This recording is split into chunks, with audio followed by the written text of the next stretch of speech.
রাত অনেক হয়েছে, সবাই ঘুমিয়ে পড়েছে, আপনি একা জেগে আছেন। হয়তো আজ সারাদিন আপনি ঈশ্বরকে ডেকেছেন, প্রার্থনা করেছেন, নাম জপ করেছেন। তারপরও যে সমস্যার জন্য প্রার্থনা করেছিলেন সেটার আপনি সমাধান খুঁজে পাননি। তখন মনের ভেতর থেকে আপনার একটা প্রশ্ন উঠে আসছে যে ঈশ্বর কি সত্যি আমার কথা শুনছেন? আর এই প্রশ্নটা খুব একটা বিপজ্জনক নয়, কিন্তু খুব মানবিক। কারণ যে মানুষ ঈশ্বরকে সত্যি করে ডাকে তারই তো একদিন মনে হবে আমি এত ডাকছি, তাহলে তিনি নীরব কেন? কিন্তু আজ আমি আপনাকে একটা অন্য প্রশ্ন করতে চাই। ঈশ্বর আপনার কথা শুনছেন কি না তার আগে কখনো ভেবেছেন আপনি ঈশ্বরের নীরবতাকে শুনছেন কি না? কারণ আমরা ঈশ্বরের কাছে গিয়ে প্রায়ই উত্তর চাই, কিন্তু ঈশ্বর কখনো কখনো উত্তর দেন ঘটনা দিয়ে নয়, অপেক্ষার মাধ্যমে, মানুষ দিয়ে নয়, অন্তরের পরিবর্তনের মাধ্যমে। আর অনেক সময় সমস্যা সরিয়ে নয়, সেই সমস্যা সহ্য করার শক্তি এবং তার মধ্যে দিয়ে গিয়ে একটা পথ খুঁজে নেয়ার মধ্যে দিয়ে।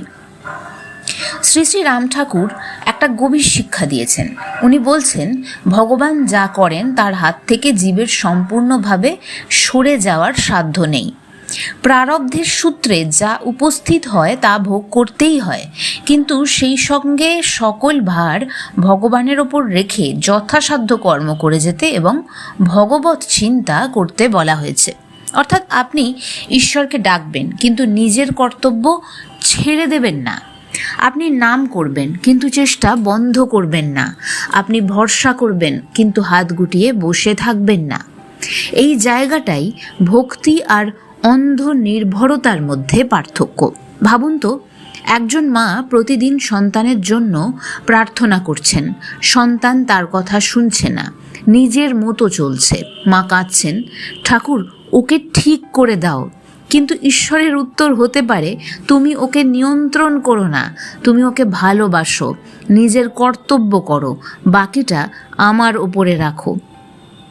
আবার ধরুন কেউ চাকরি হারিয়েছেন, প্রত্যেক দিন নাম করছেন, ঠাকুরকে বলছেন যে ঠাকুর আমাকে একটা চাকরি দাও। চাকরি সঙ্গে সঙ্গে এলো না, কিন্তু নাম করতে করতে তার ভেতরের আতঙ্ক একটু কমলো। সে নতুন করে সঠিক ডাইরেকশনে চেষ্টা শুরু করলো, নিজের মধ্যে দক্ষতা বাড়ানোর ওপরে কাজ শুরু করলো, নতুন মানুষজনদের সাথে যোগাযোগ করার পথ খুঁজে পেল। কয়েক মাস পরে তার জন্য একটা নতুন দরজা খুলল। তখন সে বুঝতে পারল ঈশ্বর তার প্রার্থনার উত্তর সেই মুহূর্তে দেননি, কিন্তু তাকে পাওয়ার মতো করে তৈরি করেছিলেন। এই কারণেই রাম ঠাকুরের বেদবাণীতে বলা হয়েছে, সংসারের লাভ লোকসান, সুখ দুঃখের তরঙ্গের দিকে অতিরিক্ত লক্ষ্য রাখলেই জীব আবদ্ধ হয়ে যায়, বরং ভগবানের দিকে লক্ষ্য রেখে উপস্থিত কর্ম করে যেতে হয়। আর এইখানেই আসছে নাম জপ। আমরা অনেক সময় নাম করি কোনো নির্দিষ্ট ফল পাওয়ার জন্য। এই নাম করলে আমার অনেক টাকা হবে, এই জপ করলে আমার রোগ সেরে যাবে, মন্ত্র পাঠ করলে আমার সমস্যা দূর হয়ে যাবে। এগুলো কোনোটাই ভুল নয়, কিন্তু এই সব কিছুর পরেও নামের একটা আসল গভীর উদ্দেশ্য রয়েছে।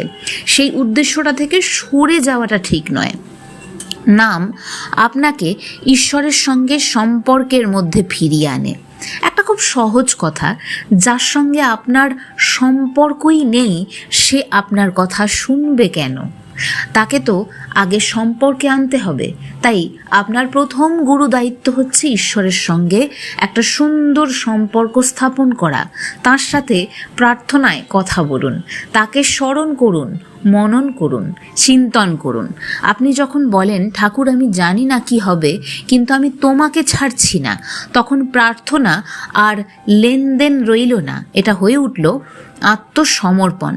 শ্রী শ্রী মা সারদা দেবীর নামে একটি কথা খুব আপনারা হয়তো শুনেছেন। ভক্ত যখন তাকে প্রশ্ন করছেন যে মা কিভাবে ঠাকুরের পুজো করব, তিনি বলছেন, যা করতে পারবে তাতেই হবে। মন্ত্রতন্ত্র কি মা, ভক্তিই সব। এই কথাটার গভীরতা এখানেই।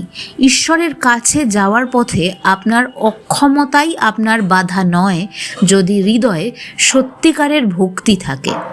আপনি দীর্ঘ পুজো করতে পারছেন না, মন্ত্রের নিয়ম জানেন না, ধ্যানে মন বসছে না, আপনি শুধু সত্যি করে তার কথা একটু চিন্তা করুন না, এবং যতক্ষণ পারেন সেই চিন্তাটার মধ্যে থাকুন, তার নাম স্মরণ করুন।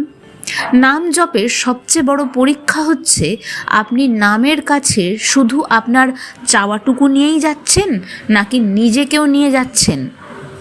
ভগবদ্গীতায় ভগবান শ্রীকৃষ্ণ অর্জুনকে শুধু প্রার্থনা করতে বলেননি, তাকে কিন্তু কর্মের মধ্যেও দাঁড়াতে বলেছেন। আবার শেষ পর্যন্ত সমস্ত অহংকার, ভয় ও দ্বিধা অতিক্রম করে ঈশ্বরের আশ্রয় নেওয়ার পথ দেখিয়েছেন। এই কর্ম আর আত্মসমর্পণ দুটোকে আলাদা করলে গীতার শিক্ষা কিন্তু অসম্পূর্ণ হয়ে যায়। উপনিষদের অনুসন্ধানও মানুষকে বাইরের পরিবর্তনশীল জগতের মধ্যে থেকে নিজের অন্তরের চৈতন্যের দিকে ফিরিয়ে নিয়ে যায়। অর্থাৎ প্রশ্নটা শুধু আমার জীবনে কি ঘটছে সেটা নয়, আরও গভীর প্রশ্ন, যে আমি এই সব ঘটতে দেখছি সেই আমি কে? আজ আপনি দুঃখ পাচ্ছেন, কিন্তু আপনি এই দুঃখটা নন। আপনি ব্যর্থতা অনুভব করছেন, কিন্তু আপনি আপনার এই অনুভবটা নন। কেউ আপনাকে প্রত্যাখ্যান করেছে, কিন্তু সেই প্রত্যাখ্যান আপনার অস্তিত্বের কোনো পরিচয়ই ধারণ করছে না। আপনার ভেতরে যে চৈতন্য, যে সচেতন উপস্থিতি, সেই গভীরতাকেই উপনিষদ অনুসন্ধান করতে শেখায়। তাই যখন প্রার্থনা করে উত্তর পাচ্ছেন না বলে মনে হচ্ছে, তখন একটা কাজ করুন, প্রার্থনার ভাষা বদলে দিন। আগে যদি বলতেন, ঠাকুর আমার এই সমস্যাটা সরিয়ে নাও, এবার বলুন, ঠাকুর এই সমস্যার মধ্যে আমার কর্তব্য কী সেটা বুঝিয়ে দাও। আগে যদি বলতেন যে আমাকে এই মানুষটাকে দাও, এবার বলুন, যা সত্যি আমার মঙ্গল করবে সেটা গ্রহণ করার শক্তি আমাকে দাও। আগে যদি বলে থাকেন আমার দুঃখ দূর করো, এবার আপনার প্রার্থনা বদলে ফেলুন, বলুন, দুঃখের মধ্যেও আমাকে কঠিন শক্তিশালী হওয়ার শক্তি দাও এবং পথ খুঁজে নেওয়ার শক্তি দাও, বুদ্ধি দাও, বিচার বিবেচনা বোধ দাও। এই পরিবর্তনটাই ভক্তির পরিণতি।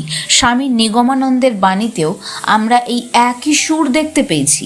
জীবনের প্রারব্ধ ভোগ থেকে পালিয়ে যাওয়া নয়, বরং ঈশ্বরের ওপরে নির্ভর করে তা সহ্য করার শক্তি অর্জন করা। অর্থাৎ সমস্যা থেকে পালানো নয়, সমস্যার মধ্যেও ঈশ্বরকে ধরে রাখা কর্মের সাথে। আর রাম ঠাকুরের বেদবাণীতে বলা হয়েছে, সকল ভার গুরু বা ভগবানের ওপর রেখে সাধ্য অনুযায়ী কর্ম করতে হবে, অতিরিক্ত হর্ষ বিষাদে ভেসে যাওয়া নয়। তাই আজ রাতে একটা ছোট্ট পরীক্ষা করুন। ঘুমানোর আগে 5 মিনিট একা বসুন, মোবাইলটা দূরে রাখুন, চোখ বন্ধ করুন, আপনার ইষ্ট নাম ধীরে ধীরে জপ করুন। কোনো দাবি করবেন না, শুধু বলুন, ঠাকুর আমি জানি না আমার আগামীকাল কি হতে চলেছে, কিন্তু আমি জানি তুমি আমার সঙ্গে সব সময় আছো। যা আমার হাতে আছে সেটা আমি আমার সবটুকু দিয়ে করব, যা আমার হাতে নেই সব কিছুর ভার তোমার। তারপর নাম করুন, মন চলে যাবে, আবার নামে ফিরে আসবেন। চিন্তা আসবে, কিছুই হয়তো অনুভব হবে না, তবুও আপনি নামেই থাকবেন। মনে করবেন এই নামটাই আমার আশ্রয়, তাই সেই আশ্রয়তেই আপনি থাকবেন। কারণ সাধনার সাফল্য মন কখনো বিচলিত হবে না এটা নয়, মন বিচলিত হওয়ার পর আপনি তাকে কতবার ঈশ্বরের দিকে ফিরিয়ে আনলেন, এইটাই আপনার সাধনা। একদিন পিছনে ফিরে দেখবেন যে প্রার্থনার উত্তর আপনি এতদিন বাইরে খুঁজছিলেন, তার প্রথম উত্তর আপনার ভেতরেই আসবে। সমস্যা তখনও ছিল, কিন্তু আপনি আর আগের মানুষটি থাকবেন না। আগে দুঃখে ভেঙে পড়তেন, এখন সেখানে নাম নেন। এখন আপনি আপনার সূক্ষ্ম বিচার বুদ্ধি দিয়ে সেই দুঃখ থেকে বেরোনোর পথ খুঁজে পান, অন্তত চেষ্টা করেন। ভবিষ্যতের ভয়, আগে আপনার ঘুম আসতো না, এখন বলেন যা হবে তার আশ্রয়েই হবে। আগে ভাবতেন ঈশ্বর কি আমার কথা শুনছেন, এখন ধীরে ধীরে মনে হবে আমি তাকে ছাড়িনি, তিনিও আমাকে ছাড়েননি। ঈশ্বরের সবচেয়ে গভীর উত্তর শব্দে আসে না, একটা অদৃশ্য শক্তি হচ্ছেন ঈশ্বর। তিনি শক্তিরূপেই আপনার মধ্যে আসেন। কখনো মানুষের সাহায্যের হাত হয়ে আসেন, কখনো বন্ধ হয়ে যাওয়া একটা দরজার মাধ্যমে আসেন, আর কখনো আসেন অপেক্ষা হয়ে, কখনো আসেন একটি নাম হয়েও।